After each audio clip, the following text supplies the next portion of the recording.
Everyone, welcome to Mastura classes. आज हम class 9 chapter हमारा 4 है परमाणु की संरचना। आज हम इसको कवर करेंगे। आइए शुरू करते हैं चैप्टर को। 19वीं शताब्दी में क्या था कि 19वीं शताब्दी तक ये माना जा रहा था कि परमाणु जो है ये अविभाज्य है। अविभाज्य इसको माना गया था, मतलब कि अविभाज्य का मतलब ये है कि उसको विभाजित नहीं किया जा सकता। और इसी को लेकर के जो मतलब 19वीं शताब्दी के बाद जब पता चला कि ये जो है अविभाज्य कण नहीं है, बल्कि इसमें जो है छोटे छोटे जो है कण है और इसके अंदर इलेक्ट्रॉन हैं। और इसी का पता जो है इन्होंने लगाया था जे थॉमसन ने। इन्होंने इसका पता लगाया था और इन्होंने ही इलेक्ट्रॉन की खोज की थी कि इसके अंदर जो है इलेक्ट्रॉन होते हैं और इसका जो द्रव्यमान है नगण्य है और इसका जो इलेक्ट्रॉन है वो इसका जो आवेश है वो -1 होता है। जैसे कि हम इस प्रकार देख सकते हैं, इस इलेक्ट्रॉन को ई से प्रदर्शित करते हैं और ई के ऊपर क्या होता है, माइनस के हम देखते हैं माइनस लिखा होता है, क्योंकि इसका जो आवेश है वो 1 होता है, इस वजह से यहाँ पर माइनस का लिखा जाता है। ठीक है, अब हम बात करेंगे। अब ये देख रहे हैं आप, ये शेल देख रहे हैं। ठीक है, इसमें एक तरफ तो क्या है, एक तरफ तो माइनस है और एक तरफ क्या है, एक तरफ है इसके प्लस। माइनस का मतलब है इलेक्ट्रॉन, यहाँ पर इलेक्ट्रॉन स्थित है, और प्लस का मतलब है यहाँ पर प्रोटॉन स्थित है। अब हम बात करेंगे प्रोटॉन के बारे में, तो आइए देखते हैं प्रोटॉन। अब ये जो प्रोटॉन है, प्रोटॉन की जो खोज है इन्होंने गोल्डस्टीन ने की थी और इसको जो है केनाल रे का नाम इसको दिया गया था। और इसको जो है प्रोटॉन को P से प्रदर्शित करते हैं और इसका जो आवेश है वो +1 होता है, इस वजह से P के ऊपर यहाँ पर प्लस लिखते हैं और इसका द्रव्यमान जो है वो 1 होता है। अब आगे बात करें हम न्यूट्रॉन की। न्यूट्रॉन को जो है N से प्रदर्शित करते हैं, न्यूट्रॉन को जो है N से प्रदर्शित करते हैं और इसकी जो खोज है जेम्स चैडविक ने की थी। और इसको ये कहा गया, जैसे कि हमने इसमें देखा था कि ये जो इलेक्ट्रॉन है, इलेक्ट्रॉन के ऊपर क्या लिख रहे हैं हम, माइनस लिख रहे हैं, प्रोटॉन के ऊपर क्या लिख रहे हैं हम, प्लस लिख रहे हैं। लेकिन न्यूट्रॉन जो होता है, न्यूट्रॉन के ऊपर ना तो प्लस होता है और ना ही माइनस होता है, ये न्यूट्रल होता है। और इसका जो द्रव्यमान है, ये जो न्यूट्रॉन है इसका जो द्रव्यमान है वो प्रोटॉन के द्रव्यमान के बराबर होता है। ठीक है, अब हम ये जो ये देखा, न्यूट्रॉन की खोज चैडविक ने की थी, परमाणु की खोज रदरफोर्ड ने की थी। इस तरीके से हम इसको कैसे याद कर सकते हैं, तो इसके लिए बहुत ही इजी तरीका है। वो ये है कि इसमें एक लाइन आपको याद करनी है ओनली, सिर्फ वो है ईंट पर नाच। क्या लाइन याद करनी है आपको, ईंट पर नाच। ठीक है, अब इसको अप्लाई कैसे करेंगे, तो इसको अप्लाई करेंगे, ई से होता है इलेक्ट्रॉन। एक मिनट,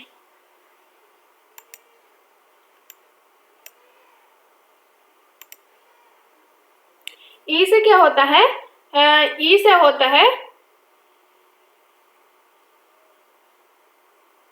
ई से होता है इलेक्ट्रॉन, ई से होता है इलेक्ट्रॉन। ठीक है, और टे से क्या होता है, टे से होता है थॉमसन। इसके कहने का मतलब ये है, इलेक्ट्रॉन की खोज किसने की थी, इलेक्ट्रॉन की खोज की थी थॉमसन ने। अब दूसरा है परमाणु।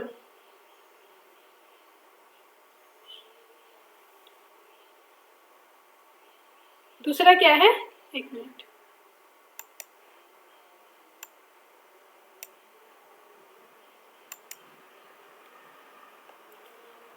दूसरा क्या है इसमें, वो ये है परमाणु। अब परमाणु की खोज किसने की थी, परमाणु की खोज की थी रदरफोर्ड ने।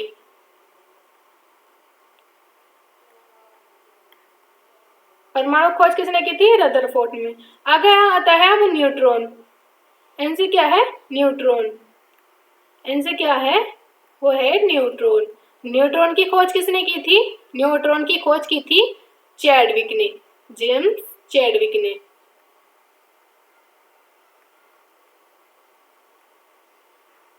ठीक है, अब हम इसको एक बार और रिपीट करते हैं। ईंट पर नाच। इलेक्ट्रॉन की खोज थॉमसन ने की थी और परमाणु की खोज रदरफोर्ड ने की थी और न्यूट्रॉन की खोज चैडविक ने की थी। इस तरीके से हम इसको याद कर सकते हैं। अब इसी को लेकर के जो अब इसी को लेके इन्होंने थॉमसन का जो परमाणु मॉडल इन्होंने जो है थॉमसन ने अपना परमाणु मॉडल दिया था, इन्होंने अपना मॉडल दिया था, है ना, इसको सिद्ध किया था। अब हम देखें जो परमाणु जो है ये एक धनावेशित वाला गोला है, मतलब एक जो परमाणु है एक पूरे अंदर जो है धनावेश होता है, और इलेक्ट्रॉन जो है जैसे कि तरबूज के बीज की तरह धसे होते हैं, ठीक है। जैसे कि हम इसमें देख रहे हैं ये तरबूज है, तरबूज के अंदर पूरा क्या है, पूरे तरबूज के अंदर क्या है, पूरे तरबूज के अंदर धनावेश फैला हुआ है, पूरे अंदर धनावेश फैला हुआ है, और इसके अंदर जो तरबूज के बीज जो फंसे हुए हैं इसी तरीके से क्या फंसे होते हैं, धसे होते हैं, वो इलेक्ट्रॉन धसे होते हैं, ठीक है। और जो परमाणु होता है वो क्या होता है, उसके अंदर जो परमाणु होता है उसके अंदर क्या होता है, विद्युत प्रवाह नहीं हो सकती, मतलब उसके अंदर विद्युत नहीं जा सकती। इसी को लेकर के क्या था कि मतलब वो है धनात्मक, मतलब कि धनात्मक और ऋणात्मक आवेश जो है इसके परिणाम में क्या हुआ कि ये जो है समान होते हैं, धनावेश और ऋणात्मक क्या होते हैं, समान होते हैं। इसलिए क्या कहा गया था कि परमाणु जो है विद्युतीय रूप से उदासीन होते हैं, मतलब इसके अंदर कोई जो है विद्युत नहीं, कोई बिजली नहीं इसमें प्रवाह हो सकती, कोई करंट इसमें प्रवाह नहीं हो सकता। और इसी को लेकर के जो थॉमसन के जो परमाणु मॉडल है वो ये जो है उदासीन थे ना, इसकी व्याख्या ये थे कि ये उदासीन है। इसी को लेकर के क्या हुआ था कि जो दूसरे वैज्ञानिक आए थे वो आए थे रदरफोर्ड, ठीक है। दूसरे जो वैज्ञानिक आए थे उन्होंने क्या किया था, ये जो इसके जो प्रयोग के जो परिणाम निकल लेते, ठीक है। इस मॉडल के द्वारा ये जो है समझा नहीं जा रहा था कि इसके द्वारा ही समझा नहीं जा रहा था कि इसके अंदर क्या है। तो इसी को लेकर के जो रदरफोर्ड है इन्होंने अपना प्रयोग किया था, मतलब इन्होंने अपना जो है वो लिया था, मतलब कि इन्होंने मॉडल दिया था, वो था रदरफोर्ड का परमाणु मॉडल। रदरफोर्ड का जो परमाणु मॉडल है इसमें क्या क्या था, सोने की जो पन्नी है उस पर प्रयोग किया था, जो सोने की पन्नी होती है, पतली पन्नी ली थी और उस पर प्रयोग किया था। उसमें क्या क्या था इन्होंने, जैसे कि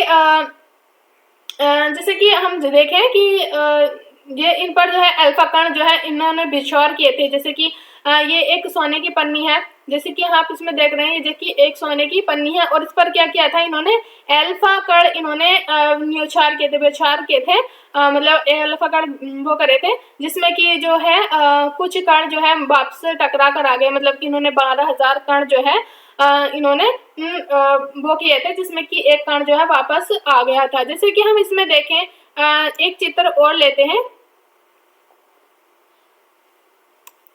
देखिए इसमें एक चित्र और लेते हैं, जैसे कि ये गोला है, ठीक है, अलग चित्र लेते हैं, ये गोला है। हम इसमें क्या करते हैं कि इसमें क्या करते हैं कि कण जो है न्योछार करते हैं, मतलब कण निकालते हैं, तो कुछ कण जो है वो निकल जाएंगे। अब ये क्या है, ये ठोस वाला भाग है, ये क्या है, ठोस वाला भाग है, और इसी से टकराकर जो है वापस ये आ जाएंगे। और इसमें कण वो किए थे इन्होंने, न्योछार किए थे इस तरीके से, इधर से ये जो कण है इस तरीके से ये टकराया, तो टकरा के क्या हुआ, ये टकराया और टकरा के क्या हुआ, ये वापसी आ गया। इस तरीके से इससे पता चलता है कि इसके अंदर ये नाभिक है, मतलब इसके अंदर जो है एक ठोस चीज है, और इसको क्या नाम रखा गया था, इसका नाम रखा गया था प्रोटॉन और न्यूट्रॉन। इसके अंदर कहा गया था प्रोटॉन और न्यूट्रॉन, इससे पता चला था कि प्रोटॉन और न्यूट्रॉन क्या होते हैं, इसके कक्षा के अंदर होते हैं, मतलब इसके अंदर स्थित होते हैं, और इलेक्ट्रॉन जो होते हैं वो कक्षा के बाहर और चारों तरफ जो है चक्कर लगाते रहते हैं, ठीक है। अब हम देखते हैं कि इसमें रदरफोर्ड का जो परमाणु मॉडल इन्होंने दिया था इसमें भी कुछ कमियां निकली थी। वो क्या कमियां थी, जैसे कि हमने पहले देखा था कि ये जो मतलब ये परमाणु मॉडल दिया था इस तरीके से इन्होंने, ठीक है, इसको जो है क्या किया गया था, इसको नाम रखा गया था नाभिक। इसका क्या नाम रखा गया था, नाभिक। नाभिक के अंदर क्या बताया गया था, इसके अंदर होते हैं प्रोटॉन और न्यूट्रॉन, ये दोनों इसके अंदर स्थित होते हैं, इलेक्ट्रॉन इसके चारों ओर चक्कर लगाते हैं। और इसमें क्या कमी निकली थी, वो ये कमी थी कि परमाणु की जो स्थिरता है उसकी जो व्याख्या नहीं कर सकता था, और जो इलेक्ट्रॉन घूम रहे थे, जो चारों तरफ घूम रहे थे, इलेक्ट्रॉन की जो ऊर्जा कम होगी और वह जो नाभिक है मतलब नाभिक में गिर जाएगा। जो इलेक्ट्रॉन है वो उसकी जो जब ऊर्जा कम होगी तो वो नाभिक के अंदर गिर जाएगा। और अब हम देखेंगे इसी को लेकर के जब इनकी जो कमियां निकली और इसमें ये मतलब ये कमी निकली, इसी को लेकर के दूसरा मॉडल आया था इसमें, जो कि कहा गया था, वो कहा गया था बोर का परमाणु मॉडल। अब इसमें क्या था कि बोर के परमाणु मॉडल जब ये आया था, तो जैसे कि हमने इसमें जो कक्षा से अल्फा कण न्योछावर किए थे, तो इसमें इन्होंने क्या किया कि कक्षाओं के नाम दे दिए थे कि 1 कक्षा, 2 कक्षा, 3 कक्षा, 4 कक्षा, KLM, इन्होंने जो है कक्षाओं के नाम दे दिए। और इन्होंने क्या किया था कि जो इलेक्ट्रॉन है केवल निश्चित कक्षाओं में चक्कर लगाते हैं। इलेक्ट्रॉन क्या होते हैं, एक निश्चित कक्षा में चक्कर लगाते हैं, और इसमें इन्होंने इस तरीके से नाम रखा गया था। अब इसमें ये बात आती है कि जो पहला कक्षा है उसमें अधिकतर कितने इलेक्ट्रॉन रह सकते हैं, कितने इलेक्ट्रॉन रह सकते हैं, ठीक है। इसी को लेकर के अब हम देखेंगे कि इसको मतलब कैसे अप्लाई करते हैं। मतलब इसको एक फॉर्मूला होता है, वो ये होता है जैसे कि, चलो यही समझते हैं। जैसे कि एक फॉर्मूला होता है 2n², एक फॉर्मूला होता है 2n²। अब n क्या है यहाँ पर जो है, ये जो n है ये जो है मतलब इसकी जो संख्या यहाँ पर रखी जाएगी। जैसे कि k का मान कितना है, 1 है। k की संख्या कितनी, 1 है। l की 2 और m की 3, n की 4 इतनी है, तो n की जगह पर ये रखी जाएंगी। अगर हम इसको रखते हैं पहली कक्षा के लिए, हम निकाल रहे हैं, ठीक है। पहली कक्षा के लिए निकालेंगे तो ये फॉर्मूला तो यहाँ लिखेंगे 2n, k का मान यहाँ पर कितना है, पहली कक्षा के लिए लिख रहे हैं, तो पहली कक्षा के लिए यहाँ पर क्या आएगा, 1 आएगा, 1 का स्क्वायर। अब इतना क्या निकल कर आएगा, ये 2 यहाँ पर। इसका कहने का मतलब यह है कि पहली कक्षा में 2 इलेक्ट्रॉन रह सकते हैं, अधिकतम ओनली 2 इलेक्ट्रॉन इसमें रह सकते हैं। अधिकतम कितने इलेक्ट्रॉन रह सकते हैं, 2 इलेक्ट्रॉन इसमें रह सकते हैं, ठीक है। अब हम दूसरी कक्षा के लिए निकालेंगे, ठीक है। ये तो था पहली कक्षा के लिए, ठीक है, ये तो था पहली कक्षा के लिए। अब हम दूसरी कक्षा के लिए निकालेंगे, ठीक है। दूसरी कक्षा के लिए निकालते हैं, तो फॉर्मूला क्या था, 2n², ठीक है। दूसरी कक्षा के लिए n का मान क्या रखा जाएगा, 2, इसका स्क्वायर। इसका हम निकालेंगे, इसकी जो मान आएगा वो आएगा अधिकतम दूसरी कक्षा में कितने इलेक्ट्रॉन रह सकते हैं, 8 इलेक्ट्रॉन रह सकते हैं। दूसरी कक्षा में कितने इलेक्ट्रॉन रह सकते हैं, 8 इलेक्ट्रॉन रह सकते हैं। अब हम तीसरी कक्षा के लिए यहाँ पर निकालते हैं, ठीक है। तीसरी कक्षा के हम निकालते हैं यहाँ पर 2n², ठीक है।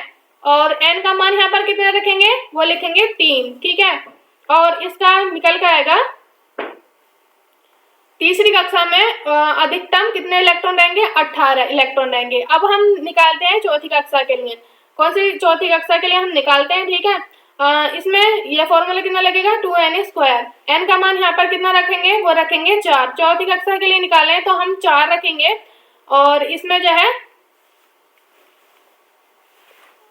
16 आ जाएगा यहाँ पर। और इसमें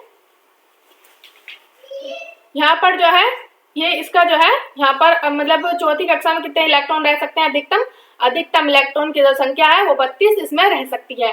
अब इसमें आगे इसमें दिया गया है, जैसे कि इसमें दिया गया है, इसी तरीके से हम कह सकते हैं कि मतलब k का मान कितना आया, 2। मतलब k के अंदर कितने इलेक्ट्रॉन आएंगे, 2। और l के अंदर, l वाली जो कक्षा है, l के अंदर अधिकतम 8, और m के अंदर जो है अधिकतम 18, और n के अंदर जो है 32। ये क्रम आपको याद रखना होगा, बहुत ही ज्यादा आगे इसका इस्तेमाल किया जाता है। जिसे इसमें दिया गया है कि अधिकतम जो है k के अंदर k में 2, और l में 8, और m में 18, और n में कितने होते हैं, n में होते हैं 32। इस तरीके से हम इसको वो कर सकते हैं। और बाहरी कक्षा में, जो बाहर की जो कक्षा होती है, अधिकतम कितने इलेक्ट्रॉन, सबसे बाहर की जो कक्षा होती है अधिकतम 8 इलेक्ट्रॉन हो सकते हैं इसमें। अब हम आगे देखते हैं। हाँ, इसमें देखिए एक एग्जांपल लेते हैं हम, जैसे कि इसका लेते हैं k का एग्जांपल। मतलब k के अंदर अधिकतम 2 इलेक्ट्रॉन कैसे रहते हैं, तो इसमें लेते हैं पहले इसका हीलियम का। क्या लेते हैं, हीलियम को। हीलियम का परमाणु क्रमांक कितना होता है, 2, और परमाणु भार कितना होता है, 4, मतलब द्रव्यमान इसका। तो द्रव्यमान के अनुसार इसको वो करते हैं, तो इसका जो वो निकल के आएगा, 2,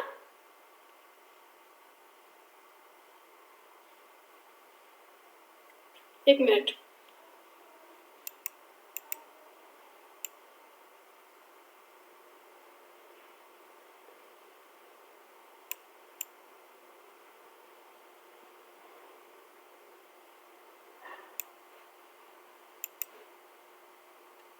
अब हम इसमें एग्जाम्पल लें के लिए, ठीक है। के लिए एग्जाम्पल लेते हैं। के का मान कितना होता है 2। वो कैसे होता है, हीलियम लेते हैं, हीलियम का जो परमाणु क्रमांक है वो 2 होता है।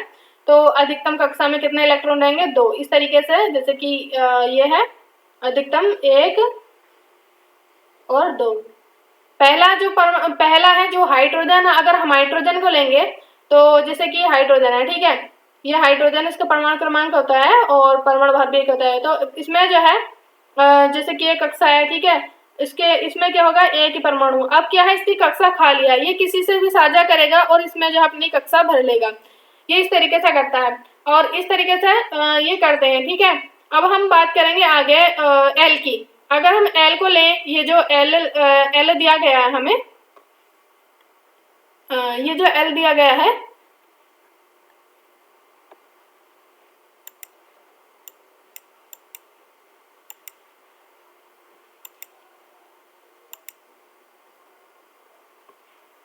ये एल है, ठीक है। एल का मान कितना रखा गया है इसमें 8, ठीक है।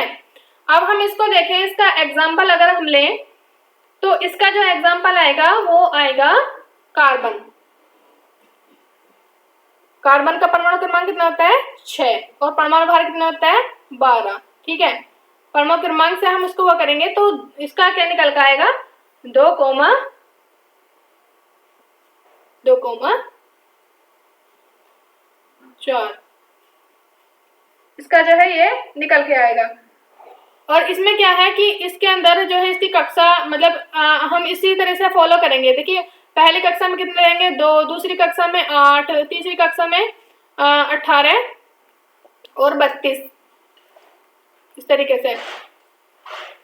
लेकिन इसका हाँ इस तरीके से कर सकते हैं। अब इसका जो अधिकतम कितनी कक्षा अधिकतम कितने इलेक्ट्रॉन रहेंगे, इसमें रहेंगे 8, लेकिन इसमें 2 की कमी है। इसको मतलब किसी से भी साझा करेगा और ये अपनी कक्षा पूरा कर लेगा, ठीक है। इस तरीके से इसकी जो डिटेल है हम 11th क्लास में अच्छे तरीके से देखेंगे।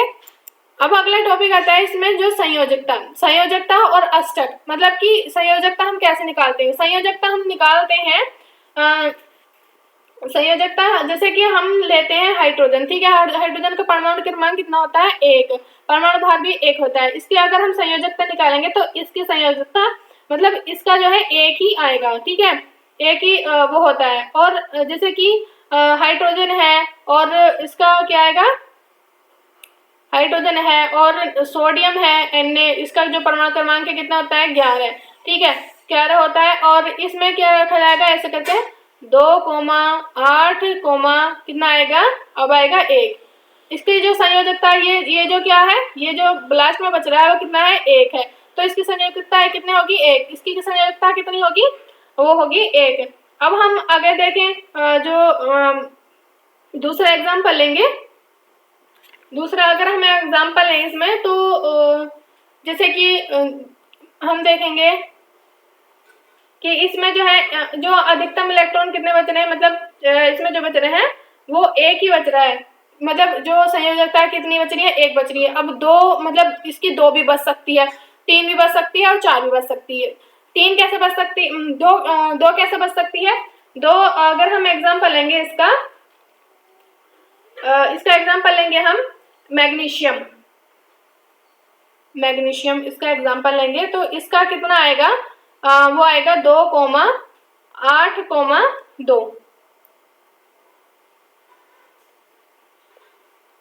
इसका जो मैग्नीशियम का जो कितना परमाणु क्रमांक होता है 12। इसके परमाणु क्रमांक के अनुसार जो है इसको वो करेंगे डिवाइड करेंगे। इसकी जो संयोजकता कितनी निकल के आएगी 2। इसको जो है हम जो 11th क्लास है इसके 11th क्लास में और अच्छे तरीके से इसको समझेंगे, ठीक है। अब आता है परमाणु और द्रव्यमान संख्या, मतलब कि जो परमाणु द्रव्यमान संख्या मतलब कि ये कैसा होता है, मतलब कि इसको क्या कहते हैं। जैसे कि ये तत्व है, मान लेते हैं ये तत्व है, जैसे कि तत्व लें एक सोडियम, इसका परमाणु क्रमांक कितना होता है 11, ठीक है। अब इसमें ये जो है ये क्या है एक तत्व है। इसको क्या कहा जाएगा, इसको कहा जाएगा परमाणु संख्या या परमाणु क्रमांक। और इसका जो परमाणु भार है वो यहाँ पर लिखा जाएगा, जो द्रव्यमान संख्या या भार है वो यहाँ पर लिखा जाएगा, ठीक है। अब इस एक और लेते हैं हम, जैसे कि लेते हैं हीलियम है। हीलियम का परमाणु क्रमांक कितना होता है 2 और परमाणु भार कितना होता है 4, ठीक है। अब क्या होगा कि इसका जो परमाणु भार है इसके लगभग बराबर होगा, इसका लगभग बराबर होगा। इसका जो परमाणु भार होगा वो कितना होएगा 23.5, इसको इतना समथिंग इतना होगा, ठीक है। इसका लगभग बराबर बराबर होगा, मतलब डबल होगा इसका डबल मतलब बराबर होगा, लगभग डबल इसका वो होगा। जैसे कि 11 है, 11 का कितना आएगा 23.5। और जैसे कि हीलियम है, हीलियम का जो वो होगा लगभग जो मतलब कि दुगना होगा, लगभग दुगना होगा, इसका आएगा 4, ठीक है। कार्बन है, कार्बन को लेकर परमाणु क्रमांक कितना होता है इसका 6, और इसका परमाणु भार कितना होता है वो होता है 12, वो इसका लगभग इसका पूरा पूरा दुगना है, ठीक है। इस तरीके से हम इसको निकाल सकते हैं।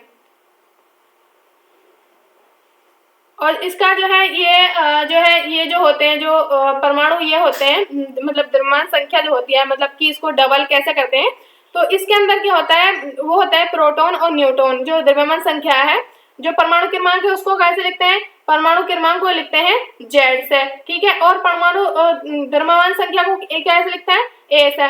और इसमें क्या है कि इसके अंदर जो द्रव्यमान संख्या है इसके अंदर प्रोटॉन प्लस न्यूट्रॉन होते हैं, ठीक है। अब हम जैसे कि मैंने निकाला था ये कार्बन का परमाणु क्रमांक कितना होता है, परमाणु क्रमांक होता है इसका 6, परमाणु भार कितना होता है 12। इसको कैसे मतलब कैसे निकल के आया 12, तो इसको ये तो डबल कर सकते हैं, मतलब डबल करेंगे तो और आसान होगा।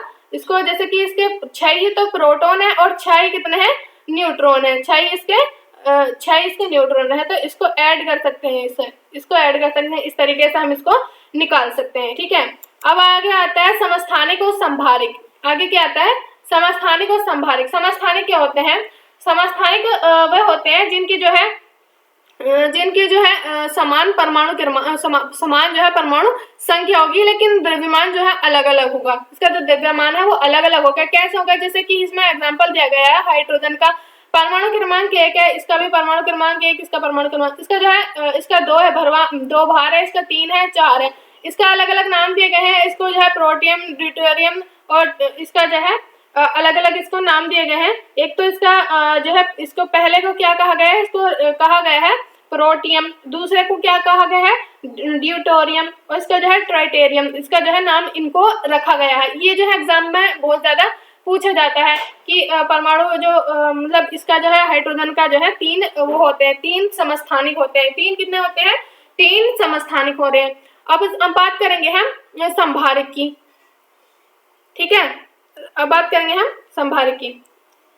देखिए इसमें जैसे कि हम इसमें देख पा रहे हैं, जैसे चित्र है ये, इसमें जो समस्थानिक है 3 कैसे होते हैं, जैसे कि यह एक का जैसे कि पहले का जो प्रोटियम है, प्रोटियम का क्या है परमाणु क्रमांक 1 है, और इसका परमाणु भार इसमें 1 है, क्योंकि यहाँ पर 1 है, यहाँ पर कितना है, ये जो प्रोटियम है यहाँ पर 1 है, और यहाँ पर ये परमाणु भार है, ठीक है। परमाणु भार तो 1 ही होता है इसका, जो परमाणु भार है ये देखिए परमाणु क्रमांक कितना होता है इसका, परमाणु क्रमांक कितना होता है 1, यहाँ पर भी 1 और यहाँ पर भी 1, और यहाँ पर जो है ये दिया हुआ है प्रोटियम, ड्यूटेरियम, मतलब कि इसमें 2 होते हैं प्रोटॉन, और इसमें कितना होता है 3 होता है। इसमें जो है क्या कहा जाता है इसे ट्राइटियम इसको कहा जाता है, ठीक है। इस तरीके से हम इसको लिख सकते हैं, क्योंकि एग्जाम में जो है बहुत ज्यादा पूछा जाता है कि हाइड्रोजन के कितने समस्थानिक होते हैं। तो आपको लिखना है कि हाइड्रोजन के 3 समस्थानिक होते हैं, प्रोटियम, ड्यूटेरियम या ट्राइटेरियम। देखो मैं लिख देती हूँ यहाँ पर, पहले को इसको कहा जाएगा प्रोटियम, दूसरे को इसमें कहा जाएगा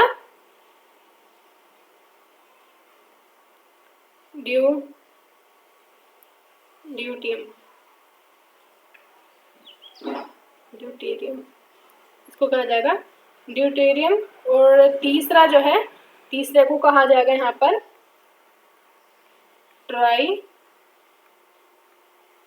ट्राइटियम। ये जो है परमाणु के जो समस्थानिक पूछे जाते हैं, बहुत ज्यादा इसमें पूछे जाते हैं, तो इसमें आप ये लिख सकते हैं।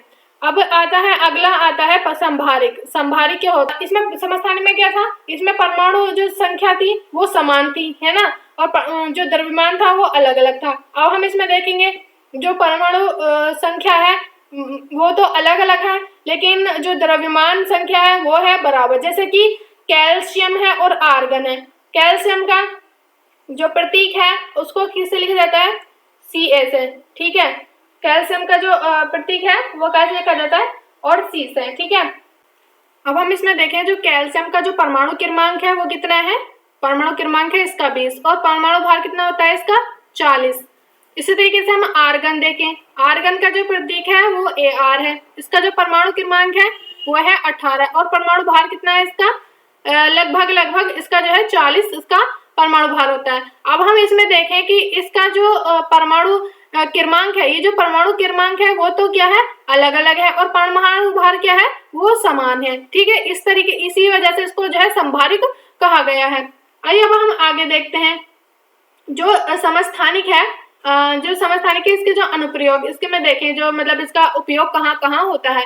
जो समस्थानिक है इसका जो उपयोग है वो होता है परमाणु भट्टी में ईंधन के रूप में। जो समस्थानिक है ये इसका जो इसमें क्या है कि जो यूरेनियम है, यूरेनियम एक जो है एक समस्थानिक है, इसका जो उपयोग है ये परमाणु भट्टी में ईंधन के रूप में इसका होता है। और कैंसर जो कोबाल्ट है, जो यूरेनियम है ये कोबाल्ट है, कोबाल्ट को लिखा जाता है CO से, ठीक है। अब ये जो कोबाल्ट है, ये जो कोबाल्ट है इसका जो इसके उपचार में कोबाल्ट के रसायन जो समस्थानिक का जो उपयोग इसमें किया जाता है। और अगला है जो आयोडीन है, आयोडीन जो है इसमें घेंगा का रोग में इलाज होता है, आयोडीन जो है घेंगा के इसमें इलाज होता है। ये जो आयोडीन है हम देखते हैं कि ये जो है नमक में भी मिलाया जाता है। तो ये जो हमारा चैप्टर है ये यहाँ पर फिनिश होता है। अब हम इसका जो है MCQs देख लेते हैं, इसके क्विज देख लेते हैं।